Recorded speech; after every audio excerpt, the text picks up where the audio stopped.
Bien, pues vamos a desmenuzar esto. Hoy nos toca meternos a fondo con un texto que se llama La confesión involuntaria del yo. Y la premisa, la verdad, es de esas que te dejan pensando. La idea de que cuando una persona te cuenta una historia sobre alguien más, una queja, un chisme, lo que sea, en realidad y sin darse cuenta, está hablando de sí misma. Exacto. Es como si cada conversación fuera una especie de escena del crimen, y hoy nos toca ser los detectives. La fuente que analizamos sugiere que casi todos nos quedamos con la historia superficial, con la anécdota. Pero debajo de eso hay pistas, un patrón, un movimiento interno que revela al verdadero protagonista de la historia, que es el que la está contando. Nuestra misión entonces es aprender a ver esas pistas. Antes para ver la estructura oculta de las conversaciones. Entonces, ¿por dónde empezamos? ¿Cuál es la primera pista que deja este yo escondido? La primera y la más importante es lo que el texto llama la imposibilidad de ocultarse. La afirmación es muy directa. El yo siempre se delata. No importa qué tan pulida esté la historia, qué tan convincente suene la queja, la estructura interna de la persona, su herida principal, sus miedos, se van a filtrar. O sea, es como una fuga que no se puede tapar. Justo así. El texto dice algo que me parece clave. La historia es accidental. La estructura es inevitable. Piénsalo así. La anécdota del día. Que si el jefe dijo, que si la pareja no hizo, eso es lo accidental. Pudo haber sido cualquier otra cosa. Pero la forma en que se procesa y se narra esa anécdota, el rol que la persona se asigna a sí misma en el drama, víctima, héroe, mártir, eso es la estructura. Y esa no cambia. Es el motor que impulsa todas las historias. A ver si te sigo. La historia es la carrocería del coche, que puede ser de cualquier color, pero el motor siempre es el mismo. Si mi motor es la gente no me valora, hoy la historia será sobre mi jefe, mañana sobre mi amigo y pasado mañana sobre el mesero que no me atendió bien. La anécdota cambia, pero la queja de fondo, la confesión, es la misma. Le diste al clavo.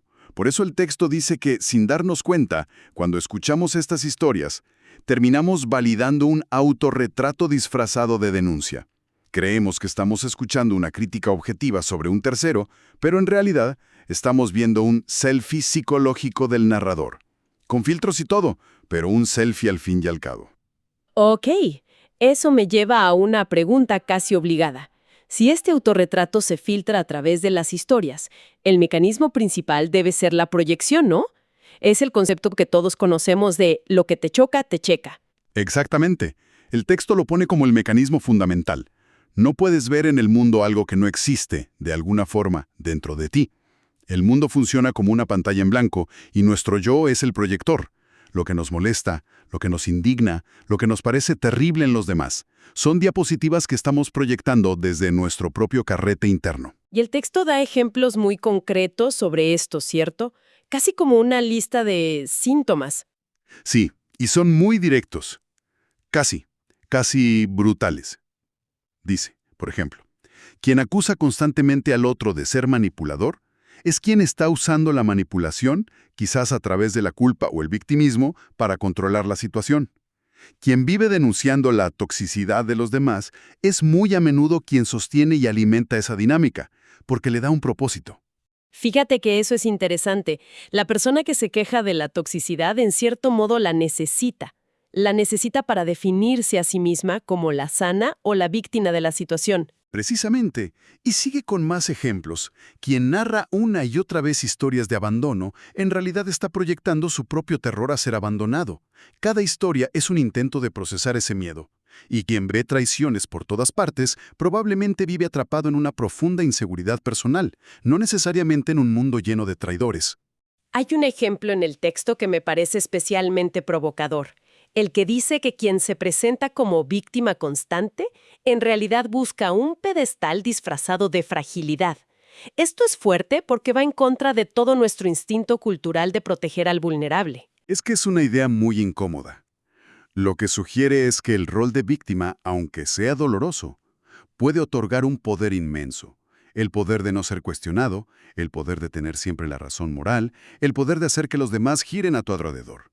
Y por eso es un pedestal. Te eleva por encima de los demás, pero con la coartada de la fragilidad. Pero, a ver, aquí es donde me surge una duda. ¿Esto no es un poco cínico? O sea, ¿qué pasa si la persona de verdad fue víctima de algo terrible? ¿O si la otra persona de verdad es manipuladora?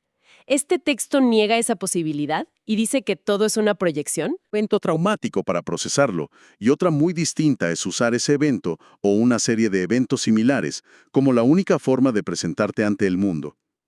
Cuando la identidad de una persona se fusiona por completo con su historia de dolor, ahí es cuando, según el texto, deja de ser un relato para sanar y se convierte en una herramienta. Ok, entonces la diferencia está entre me pasó esto y yo soy esto que me pasó. La segunda es la que se convierte en la estructura inevitable de la que hablábamos. Exacto. Y esa estructura nos lleva al siguiente punto, que es quizá el más denso de todos, la idea de la herida como un instrumento de poder. Sí, analicemos eso, porque de nuevo mi primer impulso es pensar que cuando alguien muestra su herida, está buscando empatía, conexión, ayuda, pero el texto dice que a un nivel más profundo, el yo la usa para otra cosa. Así es. Y recalca que no se trata de un plan maquiavélico y consciente, para nada. Es una estrategia que el ego aprende porque funciona, porque le da beneficios inmediatos. El texto numera varios. El primero, te da validación asegurada. Si yo te cuento mi dolor, es casi imposible que no te pongas de mi lado. Claro, cuestionar a alguien que sufre te convierte automáticamente en el malo de la película.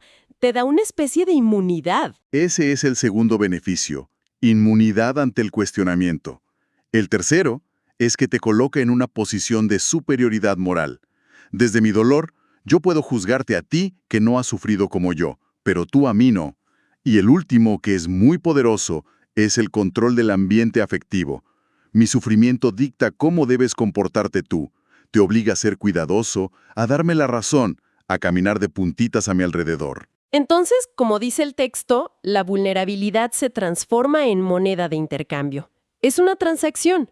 Yo te doy mi historia de sufrimiento y tú, a cambio, me das tu lealtad incondicional, tu apoyo y, sobre todo, no me cuestionas. Y por eso llega a esa conclusión tan dura, que cito, el yo no busca sanar, busca ganar. Ganar la discusión, ganar la razón, ganar el control emocional de la relación. El dolor puede ser muy real, el sentimiento es genuino, pero el uso que el ego le da a ese dolor es lo que lo convierte en un arma. Bueno, después de escuchar esto, creo que me voy a quedar callada una semana para no confesarme sin querer. Es que es una lógica implacable, pero nos deja con la siguiente pregunta. Si es una estrategia tan evidente, ¿por qué funciona tan bien? ¿Por qué caemos todos en la trampa? Porque, según el texto, la trampa no está del lado del que habla, sino del que escucha. La razón que da es potentísima. El oyente común no observa, reacciona. No se toma una pausa para analizar el movimiento detrás de las palabras. Responde en piloto automático. Y esa reacción es aprendida. Totalmente. Es un condicionamiento cultural muy profundo. Incluye primero una empatía inmediata con el narrador. Nos ponemos en sus zapatos sin preguntarnos si la historia de esos zapatos es del todo precisa. Segundo, un instinto de protección automático hacia la supuesta víctima. Y el tercero, que es el más paralizante, el miedo a parecer insensible. Nadie quiere ser la persona fría y sin corazón que duda del sufrimiento ajeno. Es que es una trampa social muy efectiva. A mí me ha pasado. Escuchas a una amiga contarte un problema con su pareja y tu primer instinto es apoyarla, decirle, claro, tienes toda la razón, qué mala onda el otro. Lo último que se te ocurre es pensar, a ver, ¿qué parte de esta historia es una proyección de sus propias inseguridades? Se sentiría como una traición. Claro. Y la persona que narra desde la herida no necesita ser un genio de la estrategia. Simplemente confía, de manera inconsciente, en que el otro va a seguir ese guión social que todos conocemos. El texto lo dice claro. Confía en que funcionará porque siempre ha funcionado. Es un círculo vicioso perfecto. Uno narra desde la herida para obtener poder y el otro reacciona con empatía condicionada, otorgándole ese poder. El ciclo se repite hasta que, un día, se encuentra con alguien que ya no reacciona, sino que observa. Alguien que ve el juego. Ok, entonces si juntamos todas las piezas del rompecabezas, ¿a dónde llegamos? El texto dice que estas historias que contamos sobre los demás son, en el fondo, coartadas. Me gusta esa palabra. Es la palabra perfecta. Una coartada es una historia que te sitúa lejos de la escena del crimen, Y aquí es igual. El texto usa frases muy directas. La gente explica para no observar, relata para no hacerse cargo, acusa para no ver su participación. Mientras yo estoy ocupado construyendo un caso detalladísimo sobre lo terrible que es mi jefe, no tengo que mirar mi propia inseguridad profesional, mi miedo a no ser suficiente, mi pasividad. La historia sobre el otro es un muro que me impide verme en el espejo. Y todo esto desemboca en la frase que para mí es el corazón de todo el análisis. Lo que dices del otro revela lo que eres, no lo que el otro es. Es la tesis central. Sin duda. Puedes adornar la anécdota, puedes exagerar los detalles, puedes omitir partes de la historia.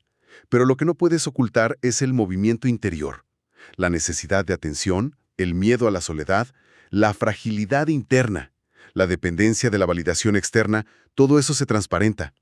Es como intentar ocultar que tienes sed mientras bebes agua desesperadamente.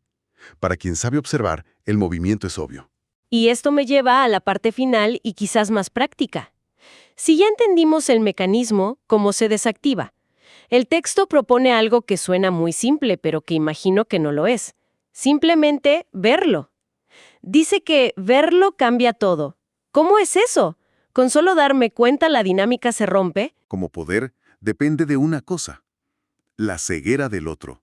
Depende de que tú, como oyente, aceptes el papel que te han asignado en su obra. El de salvador, el de cómplice, el de fan incondicional. O sea, el juego necesita dos participantes inconscientes. Exacto. En el momento en que tú, internamente, ves el patrón, sin necesidad de decir nada, sin confrontar, dejas de jugar. Ya no reaccionas, solo observas con claridad. Y en ese instante, el intento de dominio emocional se derrumba, porque la otra persona, a un nivel muy sutil, siente que ya no estás en su frecuencia. Ya no le estás dando la energía que su narrativa necesita para sostenerse. El texto es claro en que la solución no es discutir los hechos, ni decirle «estás proyectando», lo cual sería contraproducente. La simple lucidez interna de quien escucha es suficiente. La claridad es el antídoto. Es como si la luz de la conciencia disolviera la sombra. No tienes que pelearte con la sombra. Fascinante. Entonces, para ir cerrando las ideas, el gran resumen de este material es que cada vez que abrimos la boca para hablar de los demás, estamos, querámoslo o no, haciendo una confesión. Cada queja es un mapa de nuestras propias limitaciones y miedos. Exacto. Nuestra mente describiendo la forma de su propio laberinto. Y aquí es donde el texto nos deja con una reflexión final. ¿Qué es el verdadero reto? Es muy fácil tomar esta información y convertirla en una herramienta para analizar y juzgar a los demás. Sentirnos muy listos porque ahora vemos el patrón en nuestros amigos, en nuestra familia. Claro. Convertirte en el detective de la vida de todos, lo cual es otra forma de sentirte superior, otra trampa del ego. Justo. Por eso el texto termina con la frase más importante. Solo quien se observa puede salir de él. El verdadero giro, la aplicación más valiosa de esta idea, no es hacia afuera, sino hacia adentro. La pregunta que nos deja flotando y que es la más incómoda es, ¿qué pasaría si aplicamos esta misma observación a nuestras propias historias? Si empezamos a escuchar no la anécdota que contamos sobre nuestro compañero de trabajo, sino la necesidad de validación que impulsa esa anécdota. ¿Qué confesiones involuntarias estamos haciendo nosotros todos los días sin siquiera notarlo?